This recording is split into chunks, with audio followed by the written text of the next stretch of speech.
1971 সালে একটি রক্তক্ষয়ী মুক্তিযুদ্ধের মাধ্যমে পাকিস্তানের শৃঙ্খল ভেঙে স্বাধীন হয় বাংলাদেশ। মুক্তিযুদ্ধের মূল মন্ত্র ছিল ধর্মনিরপেক্ষতা, সমতা এবং মানবাধিকার।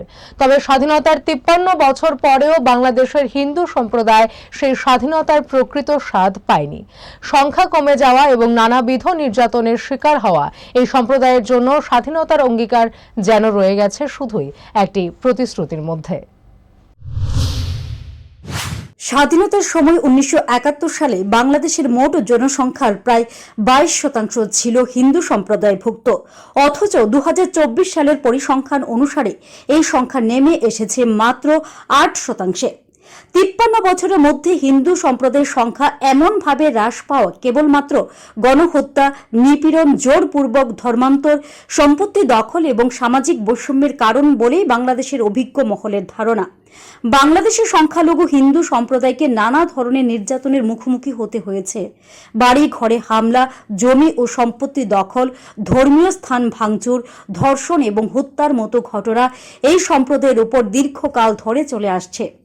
পাকিস্তান আমল থেকে হিন্দুদের সম্পত্তি দখল করা শুরু হয়েছিল শত্রু সম্পত্তি আইনের মাধ্যমে।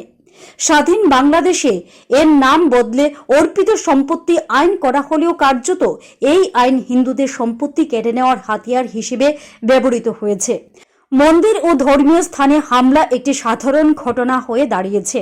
দুর্গাপূজা বা অন্যান্য ধর্মীয় উৎসবের সময় মূর্তি ভাঙা, পূজার স্থানে অগ্নিসংযোগ এবং আক্রমণের মতো ঘটনাগুলো নিয়মিত ঘটে যাচ্ছে। সংখ্যালঘু হিন্দু নারীদের অপহরণ, ধর্ষণ এবং জোরপূর্বক ধর্মান্তরের ঘটনা বাংলাদেশে বহুবার সংবাদের শিরোনাম হয়েছে।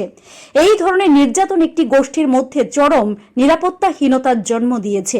বারবার দাবি করা হলেও হিন্দু সম্প্রদায়ের জন্য পর্যাপ্ত সুরক্ষা দিতে ব্যর্থ হয়েছে বাংলাদেশ সরকার।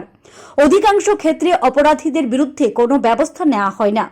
মুক্তিযুদ্ধের সময় বাংলাদেশ ছিল একটি ধর্মনিরপেক্ষ রাষ্ট্র গড়ার প্রতিশ্রুতি, কিন্তু স্বাধীনতার পরবর্তী সময়ে সংবিধান থেকে ধর্মনিরপেক্ষতার ধারণা অপসারণ এবং ইসলামকে রাষ্ট্র ধর্ম হিসেবে ঘোষণা করার ফলে হিন্দু সম্প্রদায় আরও কোণঠাসা হয়ে পড়ে।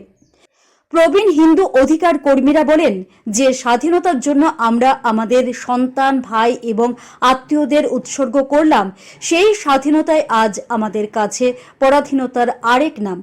বাংলাদেশের হিন্দু সম্প্রদায়ের অবস্থা শুধু একটি সম্প্রদায়ের সংকট নয়, এটি মানবাধিকারের একটি গুরুত্বপূর্ণ ইস্যু।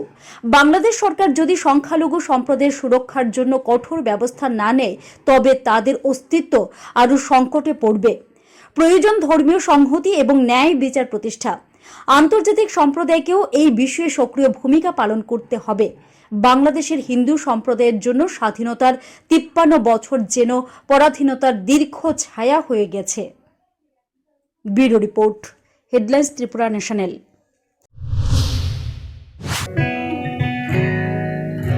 জুড়ে থাকে বাঁধন আপনার চেয়েও আপন, জুড়ে থাকে বাঁধন আপনার চেয়েও আপন, আপনার চেয়েও আপন।